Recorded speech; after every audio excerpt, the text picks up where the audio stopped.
नमस्कार, स्वागत है आपका। आप देख रहे हैं नेशन न्यूज 10 और आपके साथ मैं हुई ईशा खान। चलिए शुरुआत करेंगे बुलेटिन की बड़ी खबर के साथ।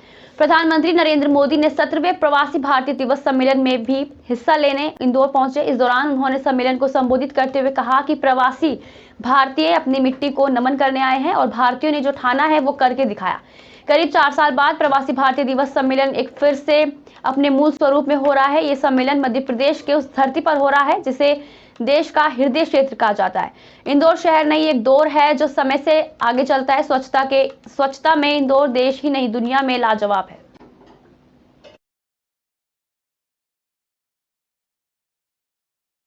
उत्तर प्रदेश के जनपद सहारनपुर में पुलिस द्वारा वांछित चल रहे गैंगस्टर भूमाफिया समेत स्मैक तस्करों के खिलाफ धरपकड़ अभियान के अंतर्गत सहारनपुर पुलिस ने 2018 से वंचित चल रहे 20,000 के इनामी अभियुक्त को गिरफ्तार किया है। बता दें, अभियुक्त आयुर्वेद की फ्रेंचाइजी का झांसा देकर ऑनलाइन ठगी करने वाले गिरोह का सदस्य है। पकड़े गए शातिर अभियुक्त द्वारा पतंजलि की आयुर्वेद फ्रेंचाइजी दिलाने के नाम पर एक व्यक्ति से 3 लाख रुपए की ऑनलाइन ठगी की थी और जिसके संबंध में थाने पर मुकदमा पंजीकृत किया गया है और जिसको आज गिरफ्तार कर सहारनपुर न्यायालय के समक्ष पेश किया जाएगा। जी हाँ, ये 2018 से वांछित चल रहा था चंद्रशेखर, एक फर्जीवाड़े के मुकदमे में। ये एक संगठित गैंग था जो दूसरे लोगों को पतंजलि आयुर्वेद की फ्रेंचाइजी दिलाने का प्रलोभन देता था, उनसे पैसे ऑनलाइन ट्रांसफ़र करा देता था।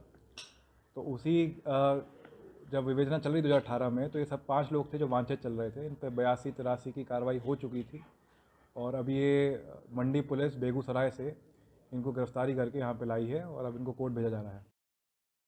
राहुल गांधी की भारत जोड़ो यात्रा पर प्रदेश के गृह मंत्री अनिल विज ने शनिवार को कहा कि कांग्रेस ये साबित करना चाहती है कि राहुल गांधी अब बड़े हो गए हैं, लेकिन मेकअप से असलियत नहीं बदलती।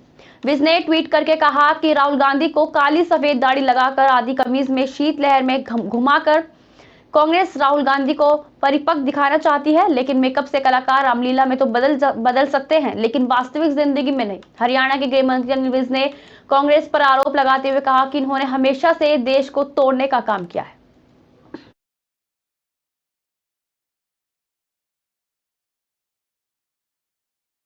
कड़क सर्दी में लोगों का हाल हुआ बेहाल। बता दें, ऐसी हालत में असहाय लोगों की गंभीर हालत को देखते हुए अपना देश चैरिटेबल ट्रस्ट की टीम ने मिलकर कार्यक्रम का आयोजन किया, जिसमें मुख्य अतिथि के रूप में थाना प्रभारी और विशिष्ट अतिथि के रूप में पहुंचे। कार्यक्रम का संचालन करते हुए एडवोकेट अब्दुल गफ्फार मलिक ने कार्यक्रम की शुरुआत की और शुरुआत में कार्यक्रम बोलते हुए रोहित सिंह राणा ने कहा कि गरीब और असहाय लोगों की मदद करने में जो खुशी मिलती है, मुझे लगता है कि ऐसी खुशी किसी और काम में नहीं मिलती।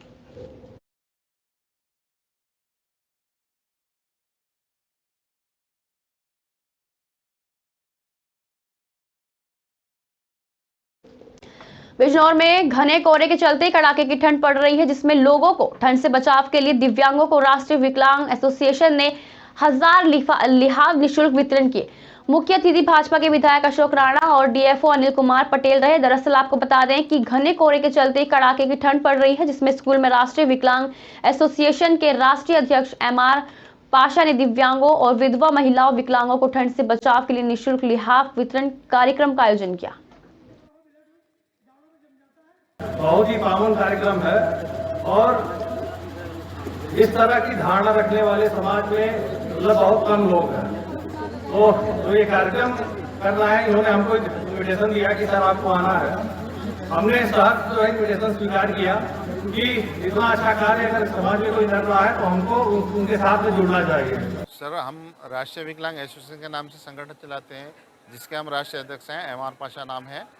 ये हर वर्ष हमारा कार्यक्रम होता है और इस वर्ष भी हमने करीब 20 ट्राईसाइकिल और 10 व्हील चेयर और 11 जोड़ी बैसाखी और 1000 लिहाफ का वितरण किया है सर। ये और हम हर वर्ष की तरह इस वर्ष भी हमारा प्रयास यही रहता है कि अपने दिव्यांगजनों को आत्मनिर्भर बनाएं, गरीब वर्गों को। पिछले कुछ दिनों से लाल कुआं और इसके आसपास के ग्रामीण क्षेत्र को घने कोहरे और धुंध ने घेर रखा है। इससे क्षेत्र में ठंड का प्रकोप बढ़ गया है। वहीं पूरा क्षेत्र ठिठुर रहा। क्षेत्र के लोग दिन भर आग का सहारा ले रहे हैं। ठंड से जनजीवन अस्त व्यस्त हो गया है और बताते चलें कि बीते कुछ दिनों से सर्दी और कोहरे की मार झेल रहे लाल कुआं वासियों को सर्दी से राहत मिलती नहीं दिख रही है। लोग ठंड से बचने के लिए हर संभव प्रयास कर रहे हैं। घर से बाहर निकलने पर लोग शरीर को ढककर निकल रहे हैं। इधर स्थानीय लोगों ने ठंड के कारण काफी परेशानियों का सामना करना पड़ रहा है।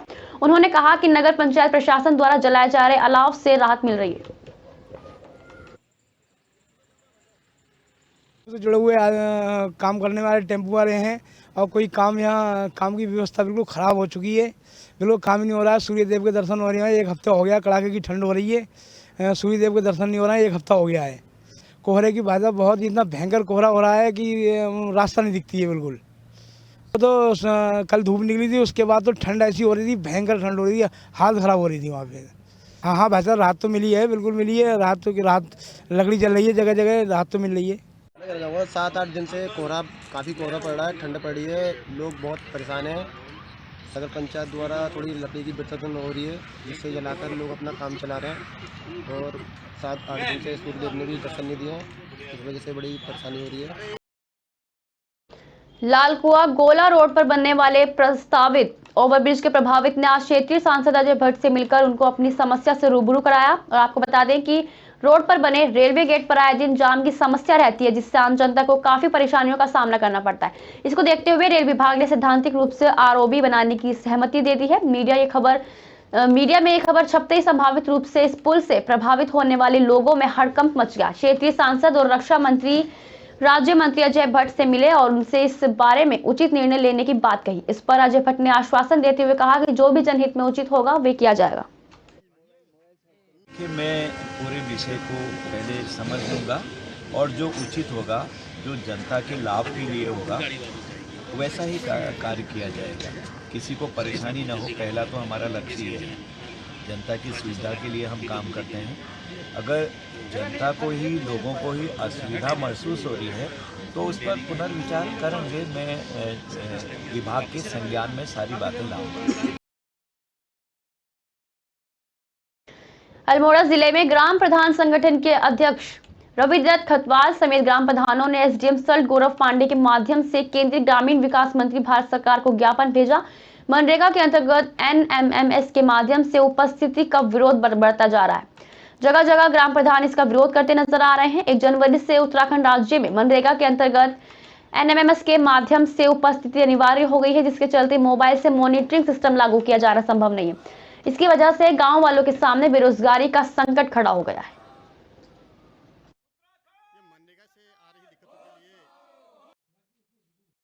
सीधी में भाजपा विधायक के खिलाफ खबरें लिखने और रंगकर्मी के गिरफ्तारी की कवरेज के दौरान पत्रकार कनिष्क तिवारी को थाने में बंद करने और कपड़े उतरवाने के मामले में एक बार फिर से नया मोड़ ले लिया है। अब पत्रकार ने एक बार फिर विधायक सहित जांच अधिकारियों पर गंभीर आरोप लगाए हैं।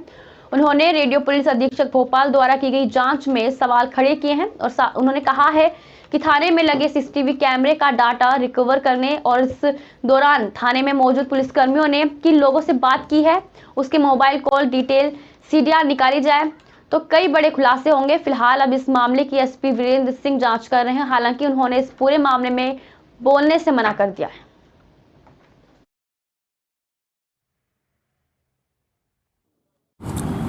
मैं कनिष्क तिवारी वही पीड़ित पत्रकार हूं जिसके साथ बीते 2 अप्रैल 2022 में हमारा चीरहरण ही नहीं बल्कि पत्रकार बिरादरी का पूरी तरीके से चीरहरण किया गया था। और ये लगातार हम आज भी प्रताड़ित हो रहे हैं। प्रताड़ना के उस दौर की पराकाष्ठा तो हमसे पार की ही गई थी उन 17 घंटों में, जब हमें लॉकअप के अंदर बंद किया गया था, मानसिक शारीरिक हर तरीके से प्रताड़ित किया गया था। हमारी तस्वीरें वायरल करके हमें सामाजिक भी प्रताड़ित किया गया। सामाजिक सम्मान और सारी व्यवस्थाओं को बिल्कुल खत्म कर दिया गया। लेकिन आज 8 महीने बीत जाने के बाद भी हमारी स्थिति ये है कि हमें ना कोई सरकारी मदद है, ना कोई व्यवस्था मिली है, ना कोई सुरक्षा मिली है। लगातार धमकियां मिलती हैं कि हमारे खिलाफ जाओगे तो तुम्हारे साथ हम ऐसा कुछ करवा देंगे कि शायद तुम बयान देने लायक न बचो। देखिए क्या है कि ये मामला जो है पत्रकार रंगकर्मी और समाजसेवियों का मामला था। 2 अप्रैल की घटना है ये 2021 की। और नीरज कुंदेर जो रंगकर्मी है उनको पुलिस अरेस्ट करती है उनके घर से। तो उसी विषय में हम लोग थाने में गए थे, जहाँ पे बहुत सारी चीज़ जो कृत्य हुआ था, कपड़े उतरवाए गए थे, मारपीट की गई थी, फोटोज़ वायरल किए गए थे। उसी मामलों के लेकर। लेकिन अभी 8-9 महीने हो गए हम लोग न्यायालय के चक्कर लगा रहे हैं, कोतवाली के चक्कर लगा रहे हैं, एसपी ऑफिस के चक्कर, लेकिन अभी तक हम लोगों को न्याय नहीं मिला है। आज के लिए बस इतना ही। देखते रहिए नेशन न्यूज़ 10।